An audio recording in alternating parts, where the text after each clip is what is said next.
Hey, I've got some horrifying stories from Reddit for you. Strange, unsettling ones that might stick with you longer than you think. If you're into that kind of thing, consider subscribing. Let's get into it. Traumatizing Nightshift. This is probably the creepiest, most unexplainable thing that has ever happened to me. I used to work overnight as a security guard at the local port. Usually none of the port workers would stay overnight except for the safety official. I wouldn't be on the shift alone since the site has a radius of nearly 2 miles. Overnight, usually there would be 3 guards, including me. Since the area was fairly big, there were different posts, but front gate was the main entrance area where all of the guards would be stationed overnight, since there was no need to put them in other posts, due to the fact that there was no activity in the site at this time. The veteran guards that have been there for years would often say that the site was haunted, given the fact that there have been accidents and deaths that occurred in the area a long time ago. I was aware that people died there due to freak accidents, and I do believe in angels and demons since I'm actually a religious person. But I always thought that the superiors were just messing with the new guys. I would work 5 to 6 nights out of the week, and for the first few weeks, I never really saw or heard anything out of the ordinary, except for maybe a few questionable creaks, and would see a few misplaced objects while doing my patrol rounds, but nothing too crazy.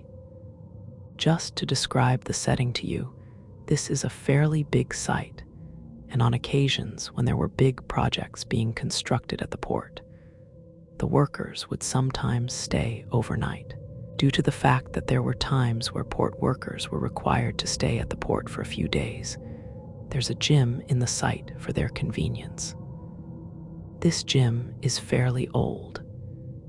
In the gym, there's a sauna, weights, and even a racquetball court. If you don't know what a racquetball court is, it's similar to an indoor tennis court with thin plastered walls and thick glass doors. Usually on our patrol rounds, me and one of the other guards, Mike, would stop by the gym and play a few rounds of racquetball before returning back to the front gate. On one of those nights, me and Mike decided to hit a full workout instead of playing racquetball in the cage. This is around 2:30 a.m., and the entire building is so quiet that you can hear the electricity running through the lights. The air conditioner is off, and so is everything else. The only thing that's running are the lights. 15 to 20 minutes into the workout, we hear a loud thump. We crossed it off as nothing and continued working out. Then, after a few more minutes, we heard the loud thump once more. At first, we thought it was our lieutenant, which could have been walking around, but then we radioed him and he gave us his location, which was front gate. We tried thinking logically on what could be making those thumps on the wall. They were coming from the court on the other side. We thought it was the air conditioner, but then we remembered that it was off, and even when it's switched on during the day, there's no reports of thumps coming from the air conditioner. After a few more minutes, the thumps started occurring one right after another. We were very creeped out at this point, but what we were about to witness still scares the absolute shit out of me till this day. We started to approach the other side of the gym to where the glass door was. We turned on the flashlight and aimed it towards the clear glass door, and I got chills all over my body, and I started tearing so much out of fear that I was about to cry. We saw one of the balls rolling slowly by itself inside the court, but there was no one in there. So that means the loud thumps were the balls mysteriously being tossed against the wall, as if something was playing inside the cage. We were both so confused and frightened to how this was really happening. We couldn't make sense of any of it. We were scared shitless, and we started yelling and running away because we knew that there was probably something evil toying with us right there. As we sprinted full speed back to the front gate, the lieutenant saw us and asked why we were tearing and running in a ridiculous manner. We told him what we witnessed, and his facial expression scared us even more. He then said, "That's why there's always guards that quit often. There's something evil in the area, and it's not the first time that something that bad has happened here." He then showed us security footage of dark figures and shadows literally passing through the office areas and lights mysteriously switching on and off. Till this day, I still get chills recounting my experience with my friends and family, and I'm even getting chills right now as I'm typing this. I had never had a real encounter with the supernatural until that night. Many say that it was a demonic presence messing around. Others say it was a ghost of a dead person who died in the area. I don't know what it was, but I didn't last long in the job after that. There were other experiences, but I'll send it at a later time. Not my mother. So this story happened about 11 years ago. I was a senior in high school at the time, but it is the single most mind-boggling thing that I have ever experienced. It's also important to note that it happened in mid-December. I am from Iowa, and the winters here get cold at night. Like if you get stuck outside, you will die kind of cold. That plus the snowfall makes everything dead silent. You can hear anything and everything inside the house, and even immediately outside of it. Well, me and my best friend were hanging out in my family's walkout basement, just having a boring winter night playing video games. We were also the only ones home. The reason it was just us is because my mother went from work straight to a bar to grab a few drinks with coworkers. So me and my friend thought it would be a good idea to break into the family wine and live a little.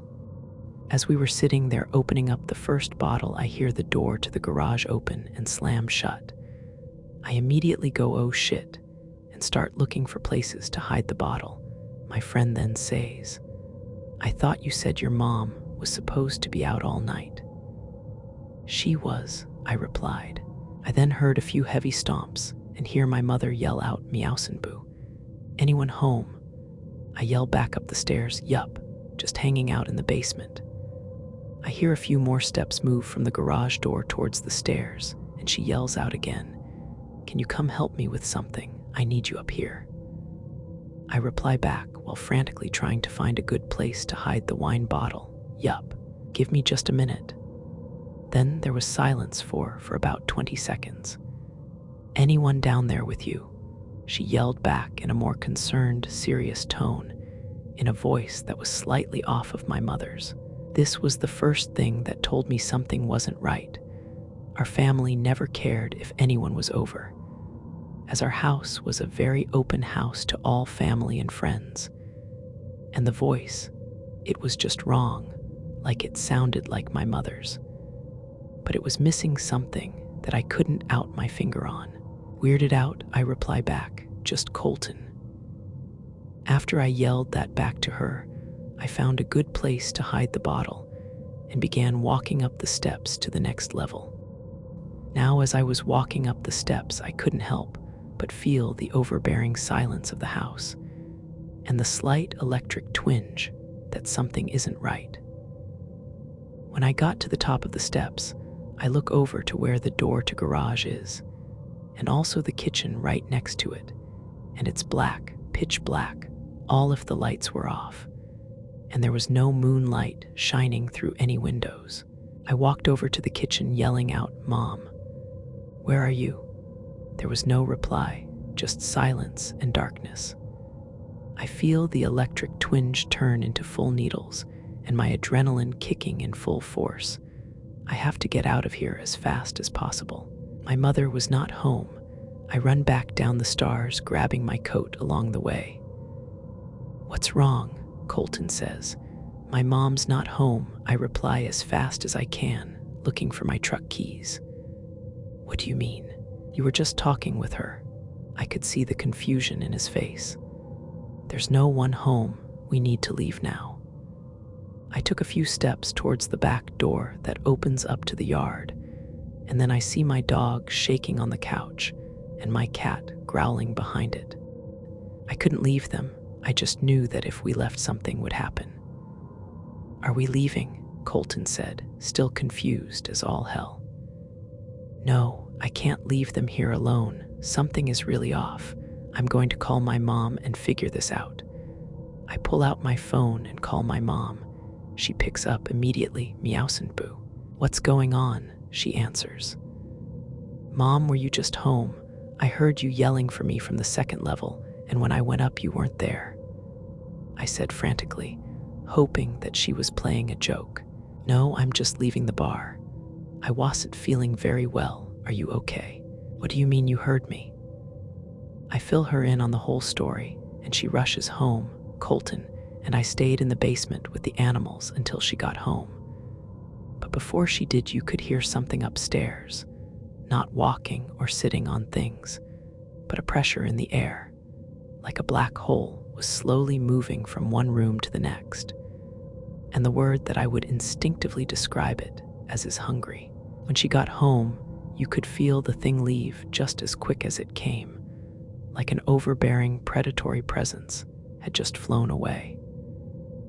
We still have never figured out what the hell was going on, and this is just one story of many unexplainable things that have happened to us. But this is the easiest to write down, and one that I was happy to have a witness. My mother has passed away now, and I have moved away to Arizona. But whenever I go back to Iowa and I see Colton, he still gets creeped out by what had happened. I will never truly know what happened, but I know that whatever it was that had my mother's voice, it was evil and it was hungry. My wife stepped on something in the lake. The next day, they found a body. A few years ago, when my daughter was a toddler, my wife and I used to take her to a nearby lake to picnic, swim, and just unwind. It was a peaceful spot, quiet, not too crowded, the kind of place where you could easily forget about the world for a while. One afternoon, after we'd finished eating, my wife decided to go for a quick swim while I stayed on the beach with our daughter. I watched her wade out into the water, the sun sparkling off the surface. A minute later, she suddenly stopped and turned to me, shouting something. At first, I couldn't make out what she said, but her expression was off. Then I heard her clearly. "I think I just stepped on someone's face." I froze for a second, thinking maybe she was joking. But the look on her face wasn't playful. It was pale, almost terrified. She quickly started making her way back to the shore, her legs moving faster, like she couldn't get out of the water fast enough. When she got back to me, she was visibly shaken. She said that while she was swimming, her foot brushed against something soft, and at first she thought it was a rock or a weird patch of seaweed. But when she pressed her foot down, she felt the unmistakable shape of a face beneath the water, a nose, an eye socket. She swore she felt the hollow of the eye. I considered going in to check it out, but something stopped me. The unease in my gut, maybe. We decided to pack up and leave right after that. The next day, the local news reported that a young boy who had been missing for days was found drowned in that same lake, not far from where we had been. He'd been there the whole time, just beneath the surface. To this day, my wife is convinced she stepped on his face. Still creeps me out every time I think of it. A few years ago, fall or early winter of 2019, we were staying with my husband's father. We moved into a house a couple of months later, but had been staying there less than a week at the time this happened. I slept in the living room on an air mattress with our kids ages 10, 5, and 1. The kitchen, dining room, and living room were all open space. There was a wide counter and sink that was a bar on the living room side. He never had stools or used it like that though. Always had a sofa pushed right up to it and had storage for dishes and whatever in the kitchen side.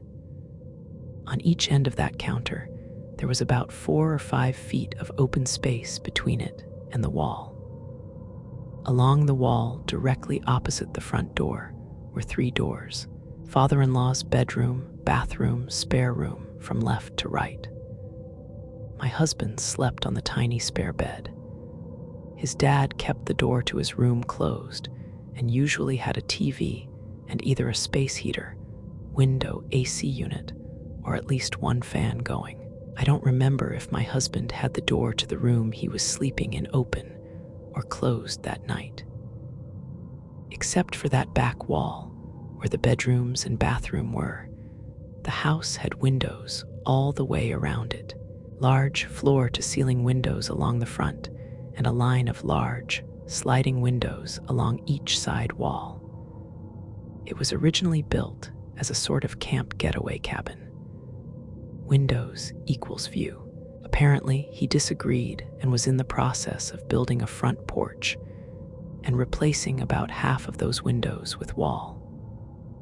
However, at the time, the porch was still being built and none of the windows had been changed or taken out yet. This particular night, I was holding my 18-month-old with a child on each side of us.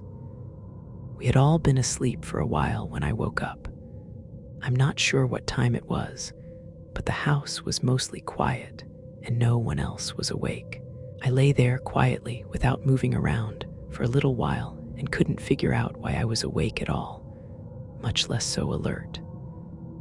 Not long after I decided it was just one of those things, sleep cycles, blah blah blah, and was about to try to go back to sleep, someone knocked on the front door. Not a loud, banging, beating knock, but definitely a knock. The air mattress was in the middle of the living room area, and the door was on the kitchen side of that dividing counter. I really didn't want to answer the door for multiple reasons. Was in the middle of 3 sleeping children. It was late, it was cold, and we were cozy and warm, all snuggled together. It wasn't my house company, and no one else seemed to notice someone was knocking. The knocking went on for longer than I would have knocked on someone's door in the middle of the night, and did get more persistent, though never did turn into banging. No one called out for somebody to answer the door, and no one's cell rang. Finally, I heard someone walking down the unfinished porch. They had stacked some boards and tools and stuff against the front of the house. I heard no clatters or thumps or anything like that, but it did sound like whoever was out there was having to walk on and around those building materials. And then I heard a distinct and firm tapping on the window closest to the kids and me. There was a small, older TV and a small stereo speakers sitting on 2 small tables, about nightstand size. Actually, the one holding the TV was an old nightstand I had given him years before between the air mattress and the windows. I was facing away from the window, but the tapping was right there where our heads were. An entire wall of floor-to-ceiling windows. And the tapping was done only in the area that would have been in my direct line of sight if I hadn't been facing the other direction. I don't think I took a single breath until it stopped and I heard footsteps walking away. And they walked across tin, all the way to the end of the porch where the driveway was. Walking across sheets of tin makes a pretty distinct sound. I know exactly what it sounds like when someone walks on tin. What I did not realize until the next morning was that the only sheets of tin out there were already in place, because they had finished putting it up as a roof over the porch before stopping for the evening, which meant that there were no sheets of tin stored against the wall under the windows, with those boards and tools, and whatever else that was there. The only way for someone or something to have walked across those sheets of tin, which I am certain, beyond the shadow of a doubt, that I heard happening after hearing an unknown someone knock and tap for so long it became unsettling rather than annoying, would have been for them to swing up onto the top of the house porch from an incomplete porch floor and then jump back down at the end. It scares me in a way nothing else ever has, and still does every single time I accidentally think about it. And that's why I'm typing this right now. And probably also why an owl chose just now to let loose the most terrifying, un-owl-like sound before transitioning into its usual eerie owl sounds. Camping incident last year. So me and my best friend try to go camping once a year. We have been doing this since we were 13 years old. Never really been truly scared or had anything weird happen until last year in the Blue Ridge Mountains. We showed up during peak season the first night and space was very limited. We were losing light, so we set up camp on a spot on the side of the mountain that was an absolute wind tunnel. Morning came, so we went into town, drank beers, and dicked around until late afternoon. By the time we got back up to the mountains to switch our camping spot, we were losing light again, but managed to find a more remote spot. We get set up with our tents, get the fire going, and start drinking again. Time goes by, it's probably 1 a.m. when we see a flashlight aimed at us, and then it starts walking our way. We don't really think much of it and assume it's likely a park ranger coming to fuss at us about something, because who else walks up on you in a remote part of the mountains at 1 a.m.? I don't know about you, but ever since I started camping, I learned it's kind of an unspoken rule that you don't walk up on someone camping that late at night unless it's an emergency. Anyways, the person gets close enough, and we realize it's just some guy, probably early 50s, in a shirt and basketball shorts, and his girl 40s who is avoiding eye contact with us. The man immediately forces a conversation about nothing, doesn't acknowledge the time or his girl. His eyes were darting all over the place while we're talking to him about dumb shit, like what model or style of lantern we had and how cool it was. He's saying weird stuff, like how he used to be former law enforcement, completely out of context of the random conversation he engaged us in, when all of a sudden he pretends to land his flashlight on our tents and says, "Oh, that's where you guys are sleeping, huh? Cool setup." The way his eyes and flashlight are moving gives us both the feeling that he's trying to see how many of us were there and what we had on us or near us, because his eyes and flashlight kept scanning the ground around us. We were getting sized up for what I don't know. Once this guy sees everything around us, he kind of pauses for a minute, ends the conversation, and walks off into the woods. Once his flashlight disappears, me and my friend look at each other, and without me saying anything, he looks at me and says, "We're packing our shit and getting out of here." So we did. This was the most unsettling thing I have ever had happen while camping. I think this guy was going to wait until we were asleep and come back. I just don't know for what, but I do know we were 100% getting sized up that night. Might not seem like much, but if you have ever had a moment with another human being who was sizing you up, y'all know what I am talking about. I was shocked when I found out that I hadn't dreamed it. A few days ago, I was sitting with my parents in their house. Suddenly, the topic turned to paranormal things because recently, something strange has been happening to my mother. My mother began reminding my father of the time when we were walking to my grandmother's house one evening, my father, mother, sister, and me. I was the youngest then, only 6 years old. A woman dressed in white, holding a bowl in her hands, appeared in front of the four of us. We all froze in that moment.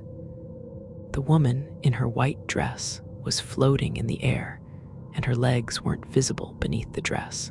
She quickly turned toward the wheat field beside us, and we could see the waves in the wheat as she moved through it. My father began to follow her, while we, in my mother's arms, waited to see what would happen. Beyond the wheat field was a river. My father reached the river, but the woman was nowhere to be seen. She couldn't have crossed the river, so where did she disappear? My father returned, pale, looked at my mother, and simply told us to keep walking. While my mother was telling this story, I jumped out of my chair and said that I had always thought I had dreamed it, and that this dream had haunted me for years, because I still remember it as clearly as day. My mother said that it really did happen, and from that day, she no longer looked at the world the same way. My father was as pale as he was that day, terrified by the mere thought of the event. If any of these stories got under your skin, let me know in the comments. And if you want more strange and unsettling stories, don't forget to subscribe. Until next time, stay curious and maybe keep a light on.